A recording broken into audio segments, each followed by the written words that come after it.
So as I say, I'm introducing Sam Marshall from ClearBox Consulting and David Francouer from Bonzai Intranet. Thank you very much, Wedge. So this is Sam from ClearBox. In a moment, I'll ask David to introduce himself, but just a word about who we are. So I'm the owner of ClearBox Consulting. We're based in the UK and now also in Ireland, so we can work with our friends across the EU. And at ClearBox, we specialize in strategy for digital workplaces. So if you've got issues with your search, if you're wondering where your intranet fits with your mobile employee app, for example, then we can help you think through an approach and a roadmap for your organization to help bring it all together. I'm very glad to be joined today by David from Bonzai. David, you want to introduce yourself? Yeah, thanks, Sam. So as Wedge mentioned, my name is David Francouer. I work with Bonzai Intranet, and my job is to put in place new intranets using our solution. I specialize in Office 365 and SharePoint, and as you'll see today, I'm quite interested in the user experience side of things, especially in how it relates to intranets. You'll notice that both Wedge and myself avoided pronouncing David's second name, but it sounds great when he says it. So we're going to start with a poll. We've got a question which is, how many people or full-time equivalents do you have working on your enterprise search right now? So in a moment, you should see some voting buttons pop up for you. And we're just really interested to get a sense of how big the search teams are out there for intranets. So we'll give you a few seconds to vote, but I guess we're thinking about, who explicitly has a role where they maybe look at search results and tweaks the search engine. Okay, I see about 50% of our attendees have voted. I'll just give it 5 more seconds if you'd like to pop your vote in now.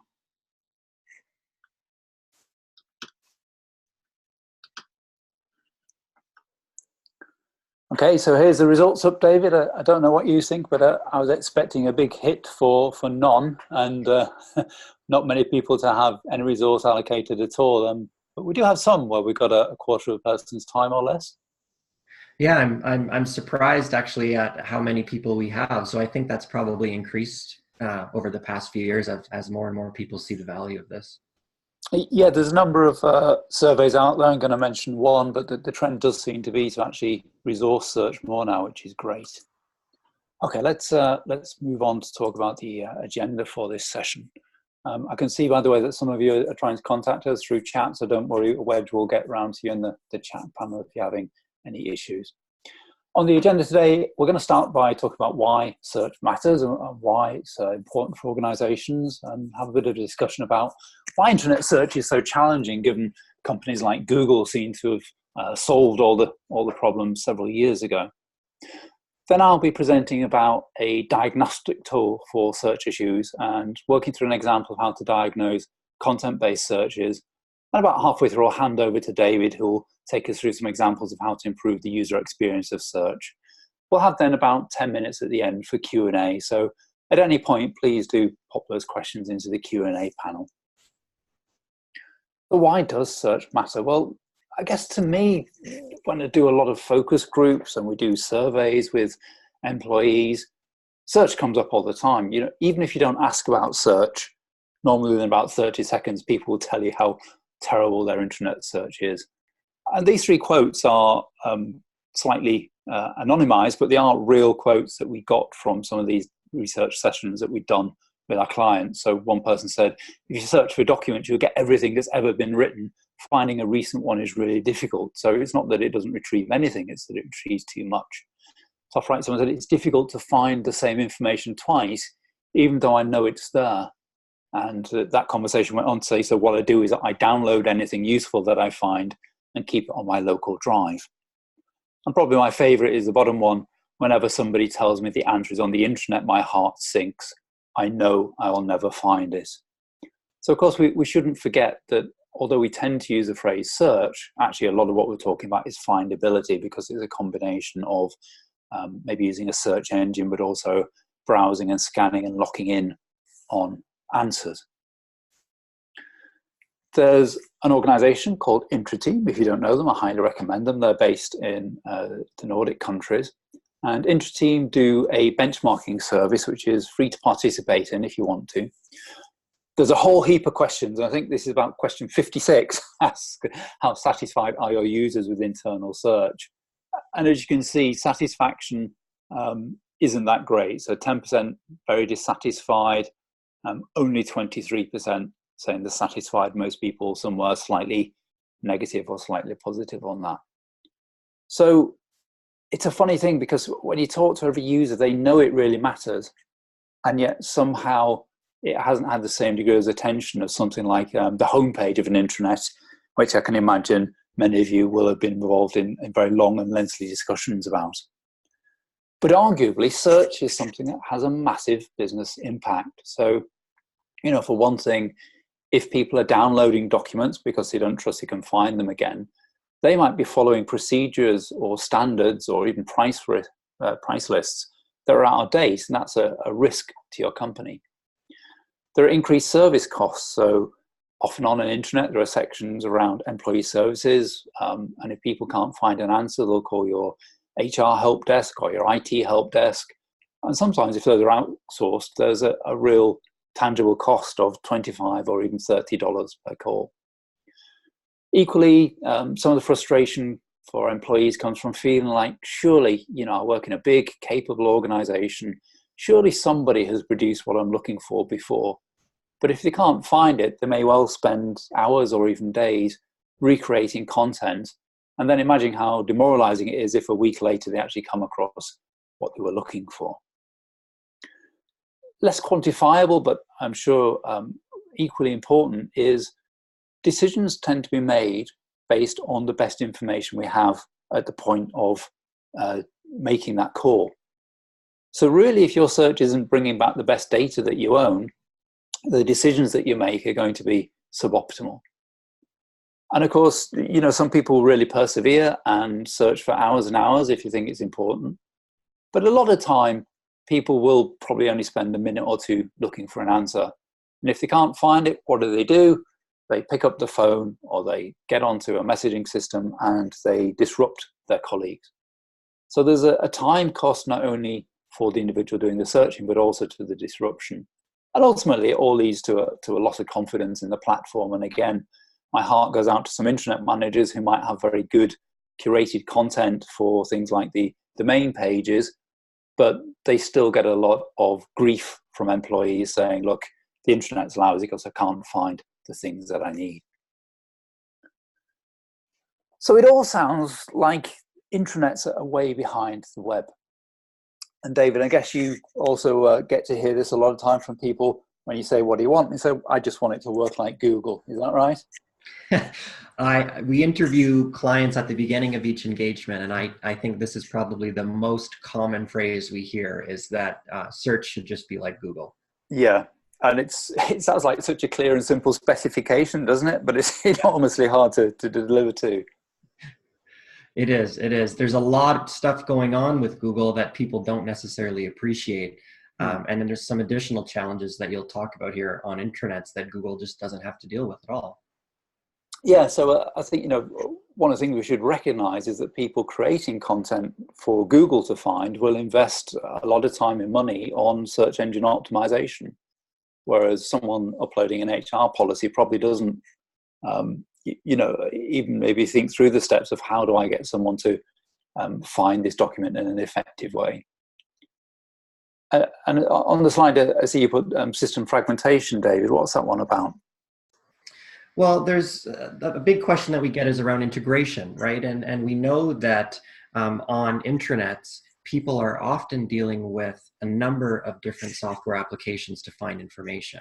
And we also know that from a technical point of view, it's not always easy to integrate these systems into a unified, cohesive search experience. So there is a fragmentation there between the different systems that Google, again, doesn't usually have to deal with. And I guess on the content side as well, it's both a blessing and a curse on intranets, isn't it? Because on the one hand, in theory, you can index all the content, but also a lot of the content looks remarkably similar. So if you've got a company that specializes in making clothing for dogs, then that keyword clothing and dogs is going to appear in just about everything that you create. Whereas when we do Google searches, if we're saying looking for kayaking on Lake Tahoe, then any one of the sites will probably do in terms of giving us what we need. What about the digital literacy one, David? What do you see for that? Well, the literacy one is a good one, I think, because Google has designed their interface to not require someone to be trained to understand how to use it, right? And that's how we want to design all our systems. But the fact of the matter is that with a lot of our intranet search platforms, the majority of our users are using it at its base level or at its kind of simplest. And the idea that people can perform complicated searches, advanced searches, without a really good understanding of how to do that, even what syntax to use to generate that type of search, it's usually not a fair assumption, at least in my experience. Most people are not comfortable building a search query, certainly not with the SharePoint search language that is not always the most intuitive. So that's usually an additional challenge here that we have to face. Yeah, and I guess for me that one of the markers for digital literacy is that if you look at the search logs for your search engine, and I know SharePoint does this and a lot of other search engines too, they'll show you statistics on what people actually put in as a search phrase. And quite often you see Google on an internet search. So, you know, your search is so tricky that people are using it only to find a different search engine that they already know they like. All right, so about a year ago at ClearBox, we created this diagnostic for search. And it's based on the insight that there are 4 fundamental steps to the search process. And at each point, there are reasons why search can get tricky. So first of all, someone publishes content. So let's imagine they got a document and they might create it as a web page on the internet or upload it as a file. And then the search engine comes along and it indexes it. So the reason it's very quick to bring back results is that it has an index database ready-made. Then you get the search retrieval stage, which is when someone keys in a term. And normally actually a separate bit of software goes off and queries the index and comes back with a set of results. And then finally you're presented with a page that shows the hits with ranking and some metadata around it. And each one of those can work more or less well. I'm going to focus on the first one, which is content publishing. So I appreciate on the right-hand side, you won't be able to read that hierarchy, and I don't intend you to, but you are very welcome to go to that URL at the bottom, clearbox.co.uk/diagnosing enterprise search, where you can see it in the glorious PDF format, so you can zoom in as much as you like. For the moment though, what I want you to attend to is on the right hand side, those little colored boxes are basically root causes of where search goes wrong. And they're color coded according to the index on the left. So orange is content quality issues, green is technical issues, and so on. So the big thing to highlight is that not many of those boxes are green. Not many reasons why people struggle to find what they want on intranets are actually due to a failure of the search engine. And this isn't normally reflected in how we resource intranet search. Hats off to those of you that have like 3 FTE or more in the poll we just did. But there's a perception that search engines, you just plug them in and they do their crawl and they work without any further attention. And if there's one thing that I want to get across in this section, is that actually there's a lot that you can do as, say, a intranet manager or content owner to improve search. So of the 4 areas, context, indexing, retrieval, and results, I'm just going to focus on the first one for today, which is the content element. So you can see that there are 4 subcategories of issues that can arise here. 1.1 is that the content is missing. And I know it sounds daft to highlight it, but remember I said that an advantage, but also curse we have with intranets is that sense that everything we have can be indexed. So an employee might reasonably expect that if they search for sales figures from the industrial division, that content has been put on the intranet by someone somewhere. But that might not actually be the case. You know, it could be that the sales figures exist on a hard drive, they've been circulated as an email attachment, or maybe they exist in a CRM system, which is outside the intranet and that indexing isn't happening. Secondly, 1.2 is about metadata. So often when we upload a document, it might be uploaded by the document creator, who could well have blind spots about the language that people would use to retrieve it. Or indeed, the metadata might change over time. So if your organization is growing its interest in artificial intelligence, it may be that initially everything was tagged with artificial intelligence, and then later on that became AI, and at the moment the buzzword is machine learning, and therefore when you try and search for everything about artificial intelligence, you're only getting a subset back. Even worse is if there's no keywords assigned at all, and you really need to think about, as a content creator, what are the various ways in which someone might search for this piece of content that I created. And sometimes this relates to 1.4 about language and jargon. We tend to use maybe more technical language because we know we want to be accurate. So you could talk about parental leave if you're in HR, wanting to be non-deterministic, but your staff might well actually talk about maternity leave or even babies. And some people might type in fostering or adoption, all of which are kinds of parental leave. So it's very important to think about different ways in which people might access the same content. And actually, if you're a website creator, that's exactly what search engine optimization is. It's saying, what are the different ways in which we can draw people and connect them with this content we've created? 1.3 is about structure. So a good thing to do is to set employees a number of tasks for things that they should be able to complete on the intranet, and then just observe how they get on. And sometimes what you'll find is that they'll go to the search engine, they'll put in a perfectly appropriate keyword, and the result will come back. And if it's your internet, you're probably bouncing up and down trying to intervene and really have them sit on your hands not to, because they'll scan right past that link because maybe the title that they're expecting to see, such as maternity leave, isn't the thing that's coming up. Or maybe even the answer is buried too deep in a very large document when it should be broken up into smaller pieces. The employee handbook's a classic example of that, where maybe you've got several hundred pages, but what people tend to only want is, for example, what's the process for calling in sick? And 1.4, the last one, is then about language. So I mentioned jargon, and maybe content creators might use terms that they're comfortable with, but sometimes you need to think, well, am I creating this for an expert audience, or am I creating something for a more general audience?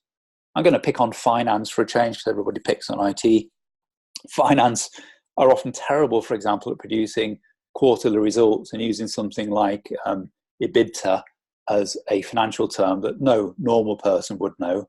And yet most companies would expect their employees to take a general interest in say, quarterly performance. Foreign language too is a very, very deep subject, way beyond the scope of what we can get into today. But maybe just bear in mind that if a document is created in Spanish, then the English search equivalent won't pull back a Spanish document. What normally happens is that the indexing engine tags it with the language it's detected and won't match up an English query with a Spanish hit. You would have to, for example, either create multiple translated indexes or have the English and Spanish keywords assigned to that Spanish document. Okay, so that was my piece about content. I'm going to hand over now to David, who will talk to us about the user experience side. David. Thanks, Sam. That's really helpful. I think what you've done is you've introduced some of the biggest factors that impact search effectiveness, and I think that the big takeaway there is that a lot of those factors have nothing to do with the technical platform. But with all that being said, what I would like to talk about for a few minutes here is discussing the user experience. So what are some of the things that we can actually do visually to ensure that search is successful? So I'm going to talk about a couple different things here. Now, what I have open here is a description of the user experience for search, and I find that it can be useful to actually divide this into two parts.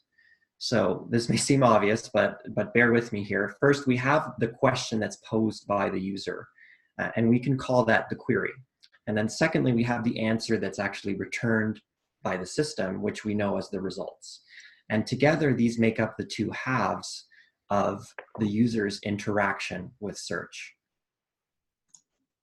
Now, beginning with the search query, we have the simple, unassuming search box. Really, it's all about the search box. Now, it looks very straightforward, but there are a myriad things that can actually be done poorly here. And why that's important is that a well-designed search box can actually help a user formulate or come up with a better question to begin with. And the better the question, the more likely we will be successful with getting the answer we need. Now, the first thing we can do with the search box comes down to placement and persistence. So the idea with placement is that we know from studies that users expect to find the search box at the top of the page, and most commonly at the top right of a page. And then related to that, we have this concept of persistence, that we need to actually position that search box in a consistent fashion so that it's not on the right on one page, shifted to the left on another. And that's been a problem in the past with SharePoint, where the search box was not always, depending on where you were, in the same position. Now, we actually have access to results from studies now that have measured where users expect to find the search box specifically on a web page. And the data is quite interesting. And it shows, like you can see in my grid here, that the top right is the most anticipated position. And this is one of those areas where, because this has been so well embraced on the wider web, it's not something we really want to diverge from on an intranet, because then we're forcing users to shift how they behave when they're on the regular web to when they're on the intranet. And that's never usually going to be very successful. David, is it worth mentioning that Microsoft is ignoring all that for Office 365, and the search box is going to be in the middle at the top with Microsoft Search? Yeah, and I mean, I think that the key is, and I'll talk about this a little bit with the F pattern, is that somewhere on the top is really going to be our main requirement. Yeah. Whether it's in the middle or the right, we have some really big sites online that do position it in the middle, especially in the e-commerce space, because they want to save the cart, your shopping cart, for the right-hand side. So I think as long as we're on the top, we're at least not diverging from that norm. Okay. Now, another thing that actually may not seem obvious, but is the idea of keeping things, again, recognizable. Again, people know how to use search. They use it every day on the web. Let's not try to reinvent the wheel if it doesn't make sense. So here I want to just talk about using standard language and symbols when people are using the search box. Now, I think we all have a little bit of that desire when we're designing something new to be very creative and to come up with something new. But the fact of the matter is, it's not always productive. And in a case like the search box, when the user's expectations are already so well established, we actually do more harm than good if we diverge from the traditional magnifying glass for search and, you know, replacing that with a shuttlecraft or something like I've done in my example here.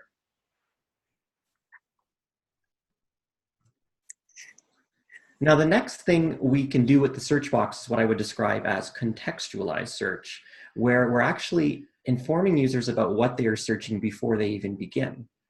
Now, in the first example from Bonzai, we introduced a tabular interface where people can decide what types of content they want to search for before they launch the search. And the second example is grabbed from IMDb, the movie and TV website. They've done this with a drop-down menu, but essentially the end result is the same. You can actually scope out your search before you begin, so you know what you're actually looking for.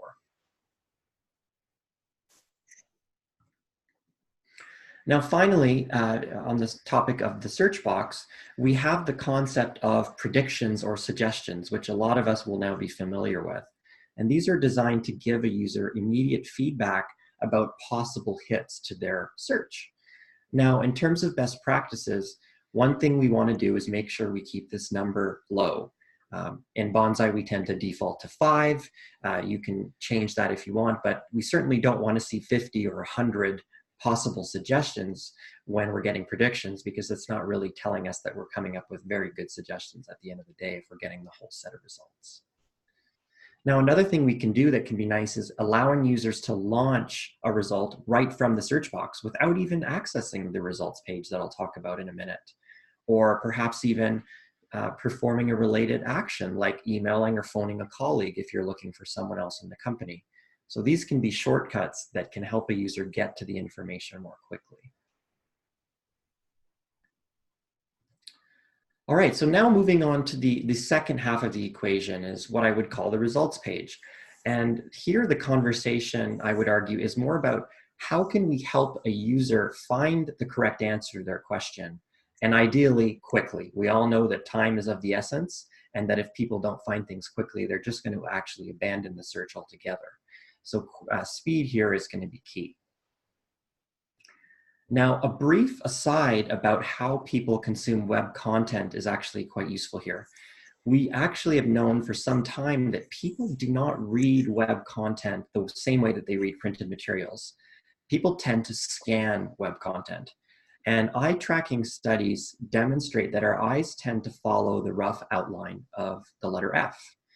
And when we look at this in action, what this means is that eyes tend to begin in the top left, working their way across the top row to the right-hand side, and then working their way down. So following that rough outline of an F, you can see two examples here.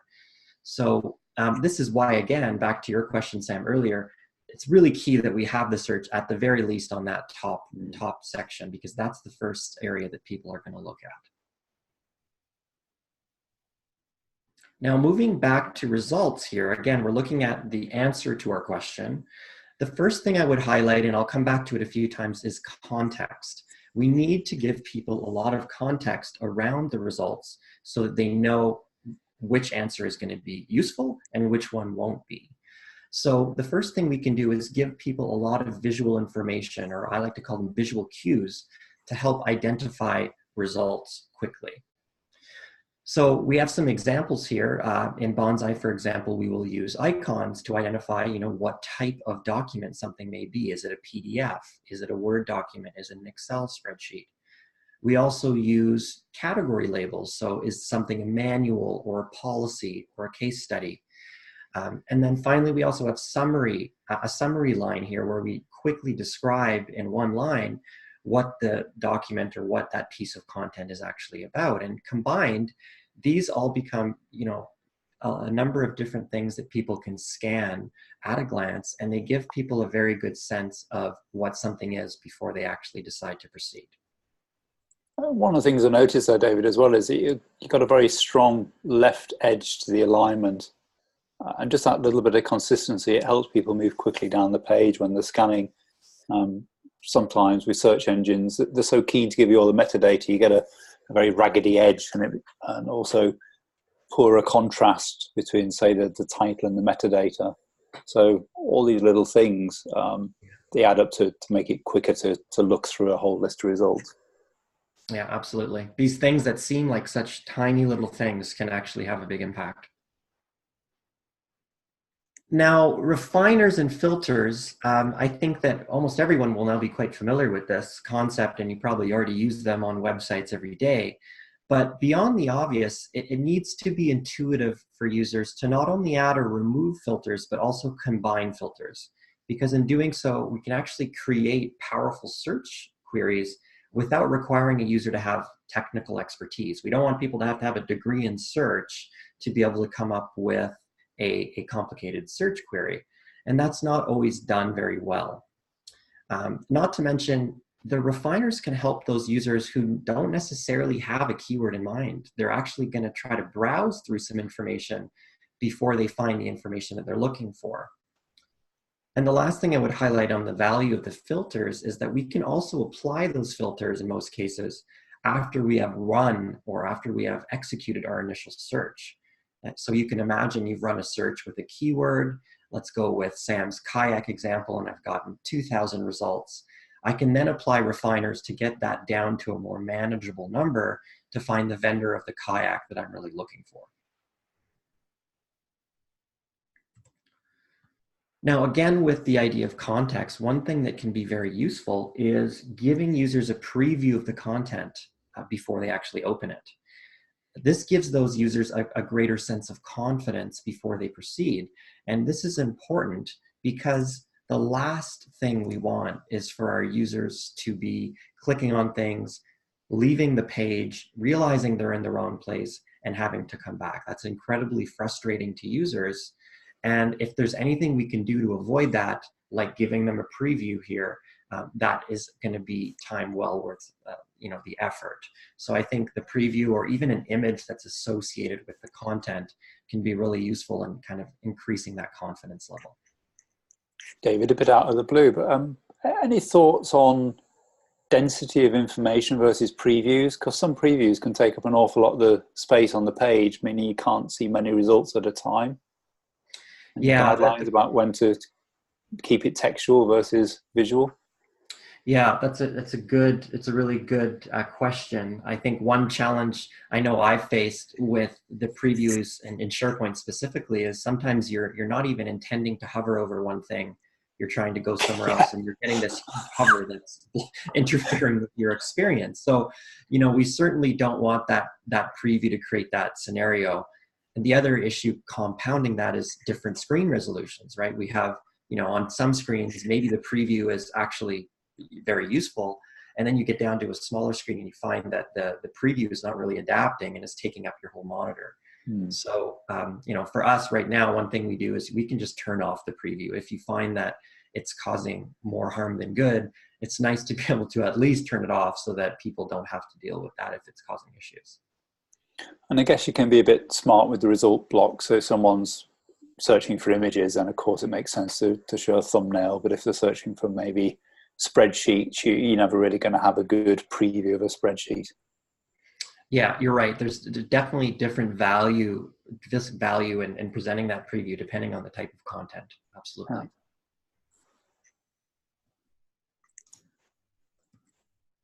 So one other thing around context here is the idea of counts and paging. It can be useful to actually give users a concept of the volume of content they're working with before they actually continue down in the process. So in this example here, I can quickly see that by clicking on form, I've already reduced my results down to 18. And this can help me now make an effective decision. Is this enough? Is 18 going to be a manageable amount of volume of content that I can navigate through to find what I need? Or do I need to take an additional step? Like, do I need to apply another filter? Or do I need to change my keyword to get that number down maybe to 5 or 4 or even just 1, right? So this can really help us decide how to proceed with the process of searching. Popular searches is another obvious way that we can provide shortcuts for users. Now with popular searches, we're offering users a way to actually reuse a frequently used search query with just one click, which is a great time saver. So instead of thinking of the search, typing it in, I can just with one click reuse maybe someone else's search if it lines up with what I'm looking for. And this list for popular searches, we can see it done either dynamically, where the system is generating the top searches, or it can be a list that your administrators are curating, and there's pros and cons to both of those. But in either case, having that shortcut mechanism can be helpful. Now, the other related concept here is the idea of, that used to be called best bets in SharePoint, but it's the idea of promoting a certain result above the rest of, or the normal ranking model. And this provides us with a mechanism to connect a search query with a particular result when we know that the two should be matched up. And in terms of a visual best practice, we think it's usually a good idea to ensure that the best bets or the promoted results are visually differentiated in some way from the rest of the results so that users can quickly cue into the fact that, hey, this is actually a curated result that my administrator has put in versus results that are being generated by the system. Needs a bit of discretion with best bets though, doesn't it? Because if you try and force too many things, you almost become a human search engine. And you can, if you get like 5 best bets appearing, right, you can tie yourself in knots. Yeah, absolutely right. I mean, if your whole result set is just best bets, I think you're overdoing it and need to go back to the drawing board because that's not really where the best bets are going to be effective. I haven't heard it happen yet, but I'm sure it will there must be some politics behind best bets as well, with each department arguing that their stuff should appear as best bets in the way that everybody wants the top right hand corner of your homepage on the intranet. Maybe Yeah, when you're right. when people appreciate search more, that's yet to come. Now, a couple more things around the results themselves and what we can do visually. So one is hit highlighting or matching. And this can be a way to provide users with valuable context about why their search has brought back certain results. And that's often a process that users don't really feel they have good transparency or a good understanding of why a result has come back. But hit highlighting is great for that, because it's actually telling me I've typed in Vancouver, and I can see that 3 people have come back, and the word Vancouver for their location is what's bolded. And this is quickly and effectively telling me why these 3 people have actually been returned by search. And I think most people can attest to the fact that you don't usually understand why search is bringing certain things back. It just seems like a black box. So if we can give users some ways to actually understand that process, it can be really helpful.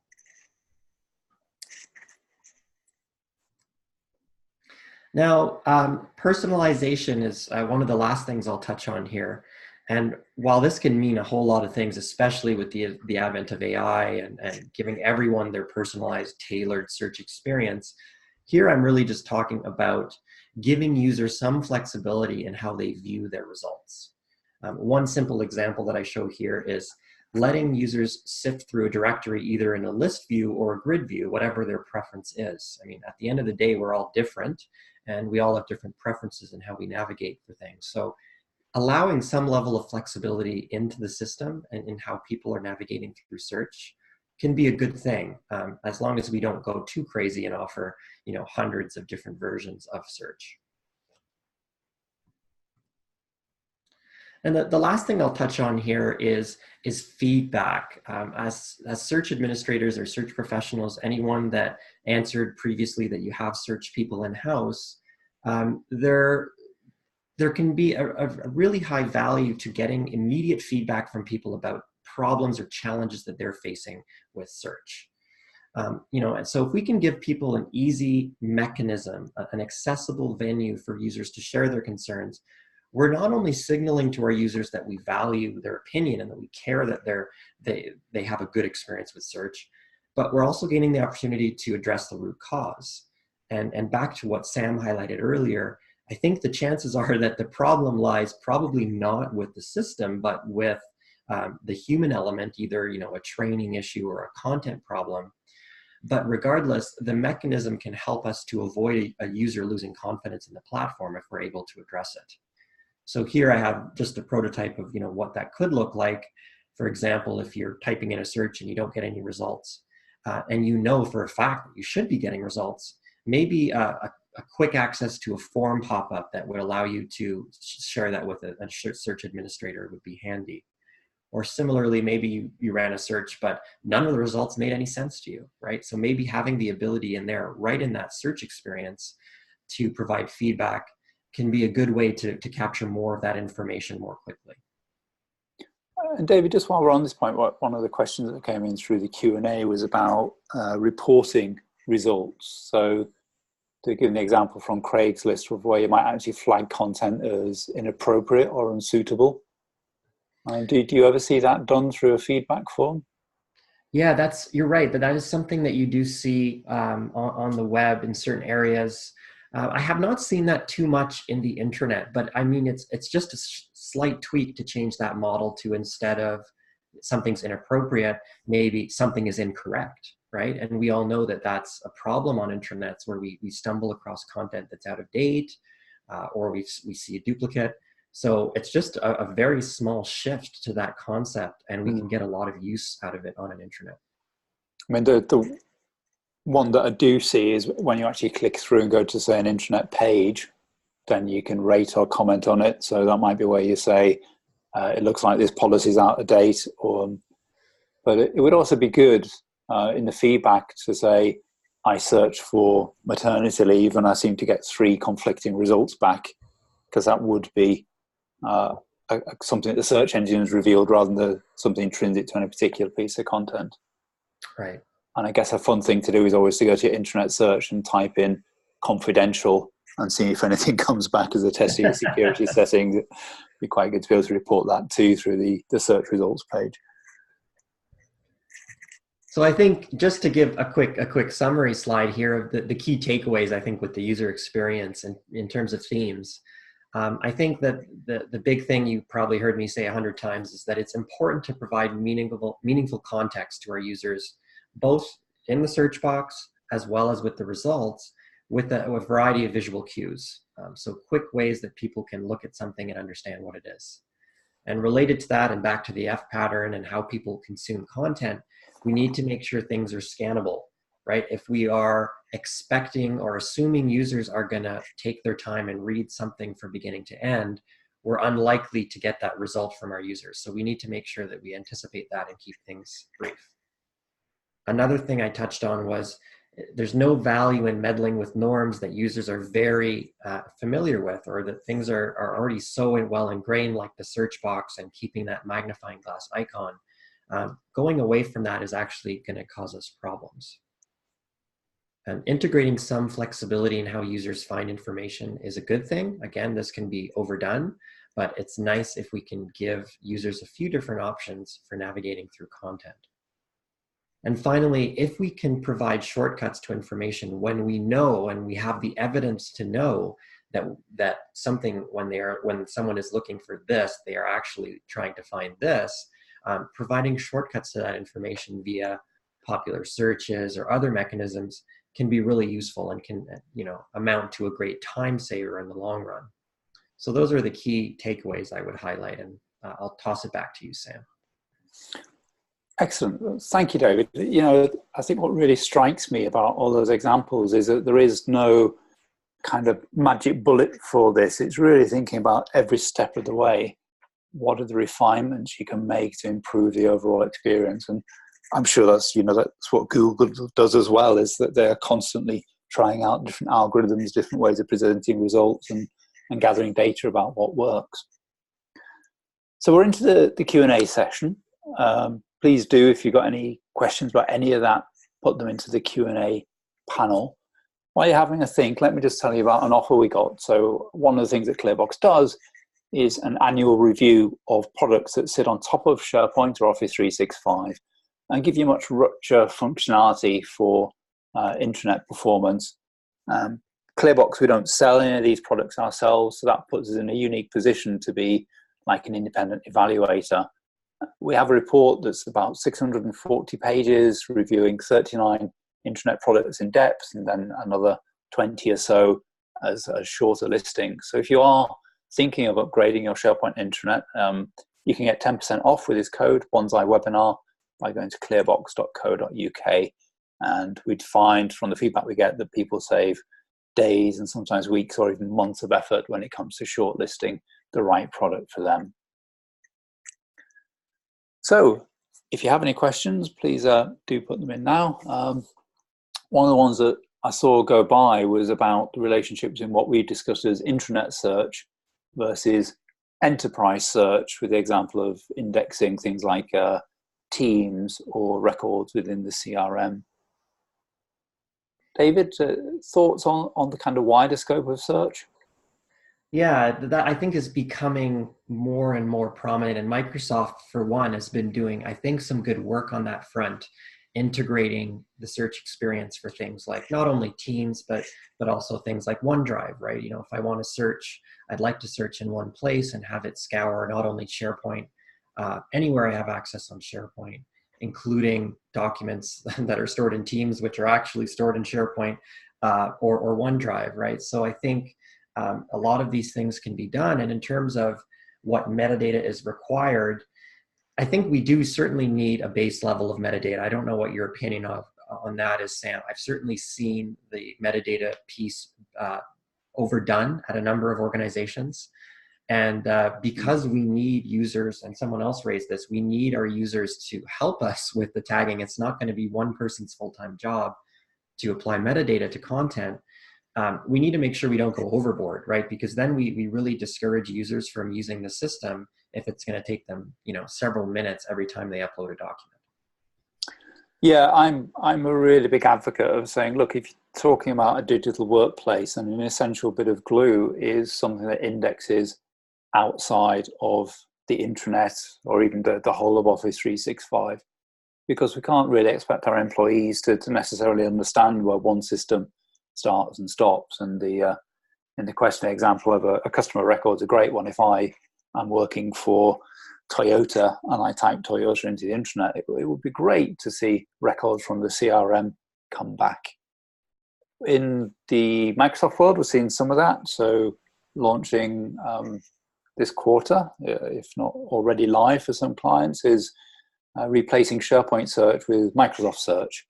And this will, when you go into Office 365, show you the same search dialog whether you're in Yammer or OneDrive or SharePoint, and return results blocks that will come from across the different Office 365 components as well. So it's getting better. It's been an awfully long time coming to see Yammer results coming in the same search results page as SharePoint ones. But again, it is still by default bounded by the Microsoft world, and things that you might have in your learning management system that you probably spent a lot of money on from HR. That kind of stuff won't necessarily come back. Isabel L said, can you feed the SharePoint search with other sources in the Office 365 content?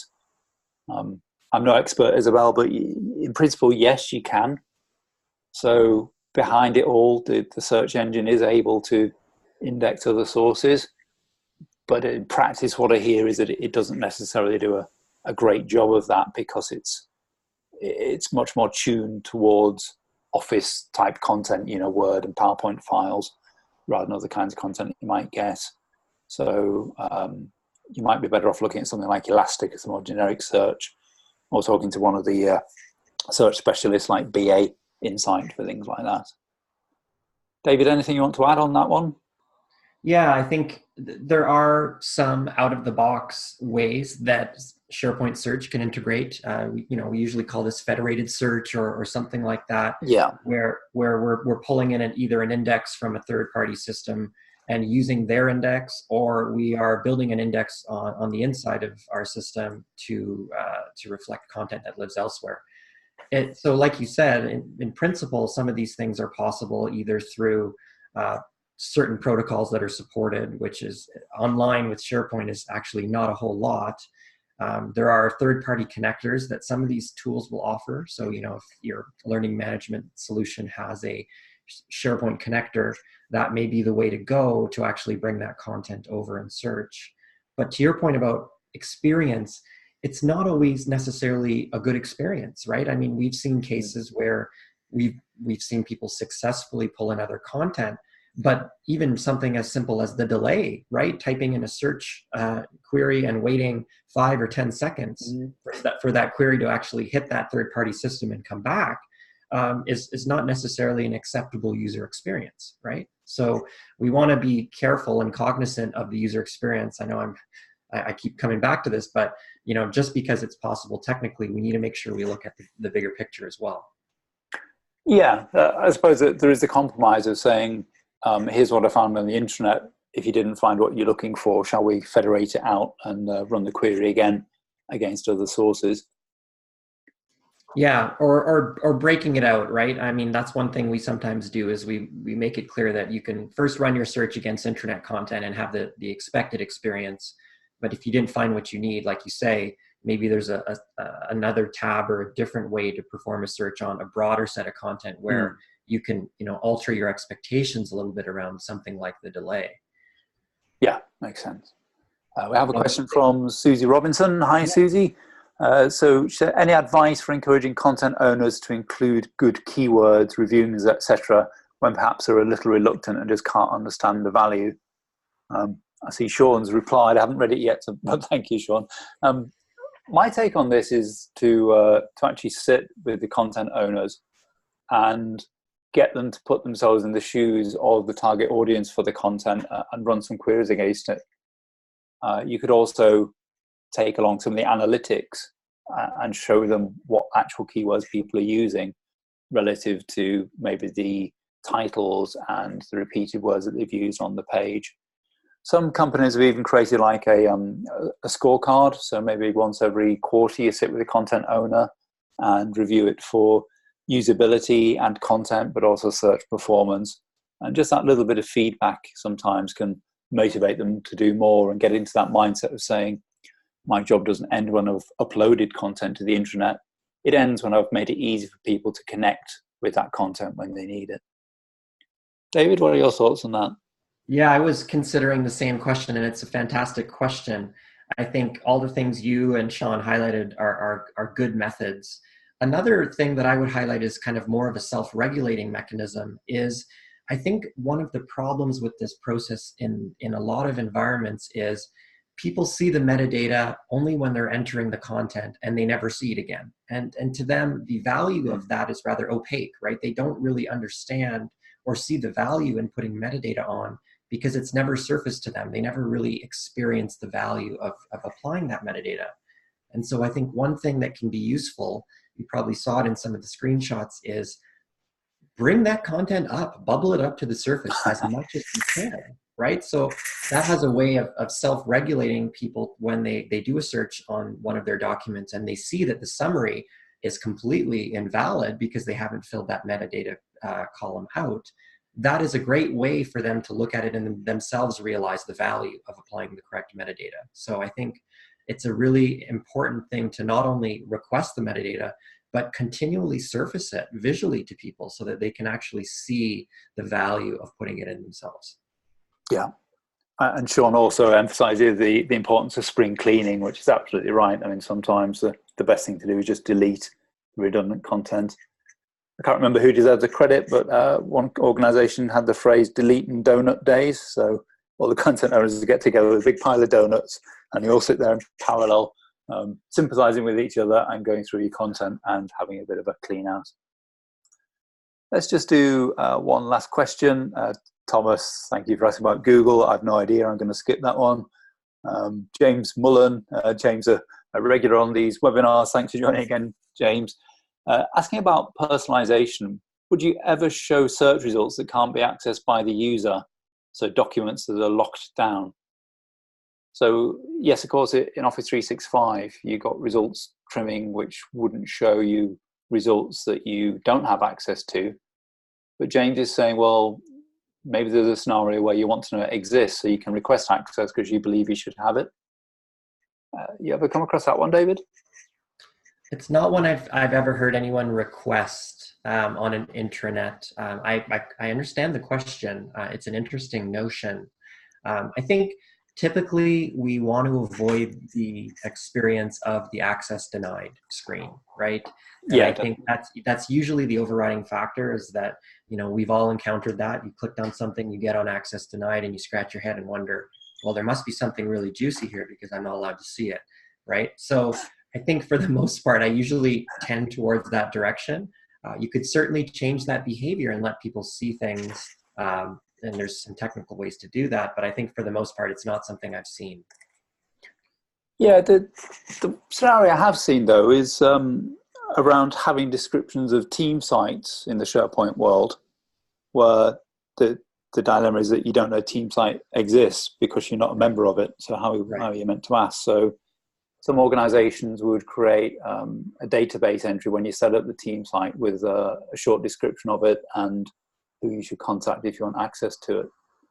So maybe for certain document sets or groupings of documents, it is worth having that brief description that would come up in search results saying these things exist. So it could be records of contact with these clients, but if you want access, then here's a person to approach, rather than giving a full index and then finding that the door is locked to you. Yeah, you're right. I've seen that as well for team sites or committee sites. You know, if committees are open for anyone to join, you better make sure people know that those committees exist, or else no one's ever going to request to join. So yeah, similar concept. Yeah, the layoff and redundancy committee should be visible to all. Okay, folks, well, we're pretty much on the hour, so thank you ever so much for joining us. David, from me, thank you. Really appreciated the content that you brought today and the discussions that we have.